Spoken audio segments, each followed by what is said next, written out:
This week in Nerf, we've got third-party darts, 3D printed blasters, and scar barrel testing. So let's get right to it. My name is Jangular, and this is your source for first-party, third-party, and community Nerf news. Jumping right in, it was only a matter of time before Accustrike darts were cloned overseas for sale here. And that's what Brian Hoffer on Nerf Modders Welcome found when he was searching AliExpress, posting it to the group for everyone else to see. Now these come from a new vendor with the name Jimmy Bear, and it goes along with all the other options we have available, but as of this posting, I believe that is the only vendor that has these particular darts. Now retail is $14 per 100, which is certainly less expensive than retail for official Accustrike darts, but certainly not the cheapest third-party dart on the market right now. We don't have any performance tests yet, so nobody's got them in. It's probably going to be another few weeks before we get those in and people can start testing them. When that happens, I will be sure to share the results with all of you because I am very curious about these and how they're going to perform. The thing I like is that there are the variety of colors of foam to use, which I'm a big fan of. I want my darts to match, whatever blaster I'm using or be different from other people's. So I'm a big fan of that. I like the Accustrike darts, so I may pick up some of these and give them a go myself. As I said, they are listed for retail of $14 per 100 on AliExpress right now, but at this very moment, as I'm filming, they are on sale for just about 50% off. That sale is going to be done by the time you see this video, but keep an eye out for sales on these because at 50% off, that's $7 per 100, and I think that gets into a really good reasonable range compared to a lot of the other darts you can get on the third-party market. So, with that said, our next order of business is the Caliburn, which is one of the just most beautiful blasters that has been created. It's a fantastic NIC grade blaster that Captain Slug is now going to be selling STL files and cast, print and build yourself kits for this blaster. So if you're looking for something super high powered, very sleek, very nice looking as well. That's one of my biggest problems with a lot of NIC style homemade type stuff is it doesn't look that good. It looks functional. And for what it does, that's great. But the Caliburn, oh, it looks good. It looks so good. And it performs so well. So it's the best of both worlds.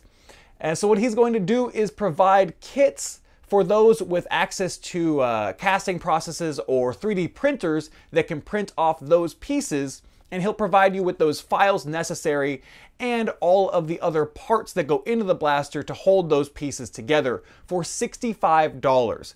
That's a pretty good price in my opinion.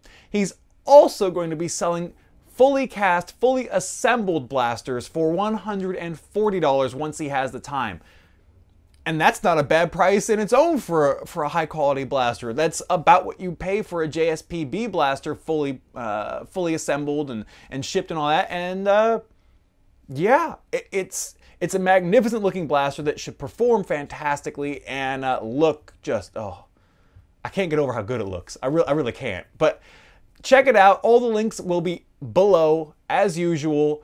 The post is on Reddit. I believe he's going to be selling them. I don't know exactly where, but as soon as I do, I will have that link in the info for you.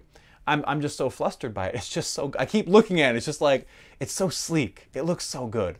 But all right, we can't stay on that. We got to move on to the next topic, which is some scar barrel testing from Blaster Tech. We talked about a few weeks back the scar barrel that Blaster Tech was releasing, and now Spectre Nerf on his YouTube channel has done a little bit of testing with his modded blaster that we actually featured as a mod of the week on this channel a while back as well, which is his crazy air-powered, semi-automatic, full automatic monstrosity of a beast of a blaster.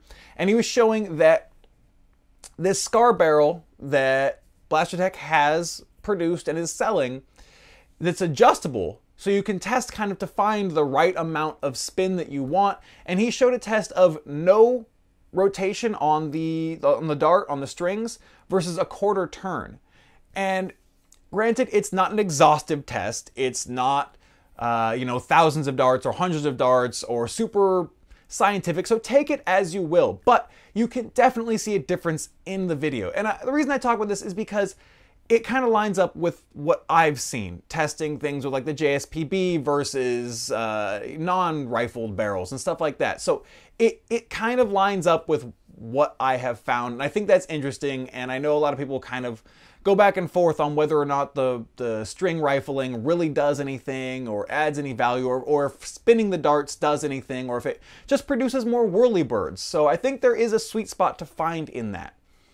And I think it's interesting, and that's why I wanted to share that particular video. Now for a mod of the week, unfortunately I don't have one this week. The person I contacted with the blaster I really wanted to share, the blaster isn't done yet. And I completely understand not wanting to share something that's incomplete. So when that blaster is done, I am going to be thrilled to share it with all of you. Unfortunately, I didn't think to find a backup or a second blaster and didn't give myself enough time to do so. So unfortunately, we don't have a mod of the week. My apologies for that. That's my fault. But I do have a video of the week for you, and that comes to us from TK1138. And this is a Zombie Squad's gameplay video from the SENC. Endwar is coming up soon, and so at the SENC, they are gearing up and ramping up and testing things out there. So this is a team-based HVZ game where it looks like it's PvP and HVZ to start, and then you'll notice as the game goes on and the numbers dwindle of the human players, they focus solely on just surviving and working together, and I really love this idea. I really like the idea of practicing and prepping and putting yourself in these situations where you need to be able to react in a split second without thinking too much. Because when you practice these things and you try these things out and you find the way that you're going to react in those moments, you're able to react quicker in the game than you would otherwise. If you don't practice these things, you're going to have to stop and think. You're going to have to take an extra second, extra 2 seconds, or even an extra split second. And that extra short, tiny amount of time that you have to think rather than just react can get you tagged out so fast, so often. It does happen. It happens every single game. And the more you practice these things, the less that's likely to happen. The longer you're likely to survive or get out of those tight moments where it's just that split second that decides whether or not you get the tag or you get tagged. So I like it. I know again, it may seem a little bit over the top to practice for something like Nerf, but I find it useful. I find it interesting. I find it fun.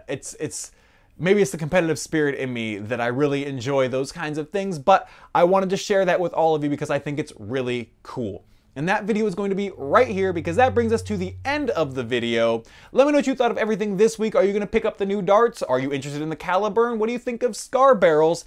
And do you practice when you are prepping for HVZ or any other Nerf game? Let me know in the comments. I look forward to seeing you next time. If you're new to the channel and enjoyed this video, feel free to hit that subscribe button to see more in the future. As always, thank you so much for watching. I'm Jangular, and I'll see you next time.